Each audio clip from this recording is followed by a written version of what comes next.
புரட்டாசி முதல் சனிக்கிழமையொட்டி நாகர்கோவிலில் இடர் தீர்த்த பெருமாள் கோவிலில் பெருமாளுக்கு சிறப்பு அபிஷேகம் மற்றும் தீபாராதனை நடைபெற்றது. பக்தர்கள் நீண்ட வரிசையில் காத்திருந்து சாமி தரிசனம் செய்தனர்.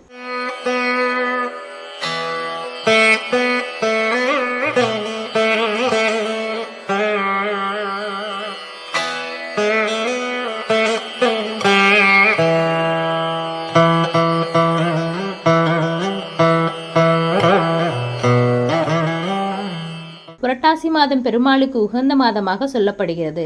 அதிலும் புரட்டாசி சனிக்கிழமையில் விரதமிருந்து பெருமாளை வழிபட்டால் துன்பங்கள் நீங்கி ஆனந்தம் கிடைக்கும் என்று பக்தர்களால் நம்பப்படுகிறது. இதன் காரணமாக புரட்டாசி மாத சனிக்கிழமையன்று பெருமாள் கோவிலில் பக்தர்கள் கூட்டம் அதிகமாக இருக்கும். அந்த வகையில் புரட்டாசி மாத முதல் சனிக்கிழமையான இன்று குமரி மாவட்டத்தில் உள்ள அனைத்து பெருமாள் கோவில்களிலும் சிறப்பு பூஜைகள் நடந்தது. அதிகாலையிலேயே கோவில் நடை திறக்கப்பட்டு தீபாராதனை, அபிஷேகம் ஆகியவை நடந்தது. இந்த பூஜைகளில் பக்தர்கள் குடும்பமாக வந்து கலந்து கொண்டனர். இதனால் பெருமாள் கோவில்களில் பக்தர்கள் கூட்டம் அலைமோதியது.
இந்நிலையில் நாகர்கோவிலில் உள்ள பிரசித்தி பெற்ற பெருமாள் கோவிலான வடிவீஸ்வரம் இடர் தீர்த்த பெருமாள் கோவிலில் இன்று அதிகாலை 4 மணிக்கு நடை திறக்கப்பட்டது. பின்னர் சாமிக்கு சிறப்பு தீபாராதனைகள் நடந்தன. அதன் பிறகு அபிஷேகம் மற்றும் பூஜைகள் நடந்தன.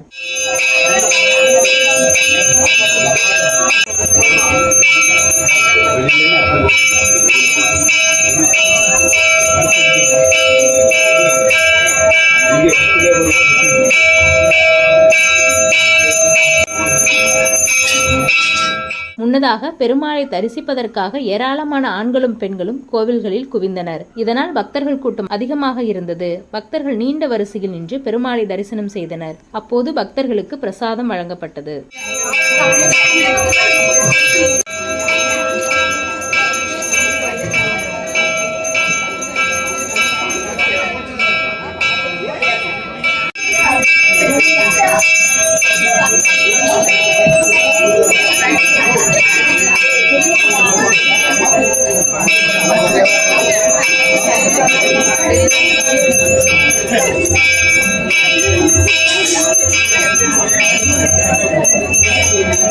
Thank you.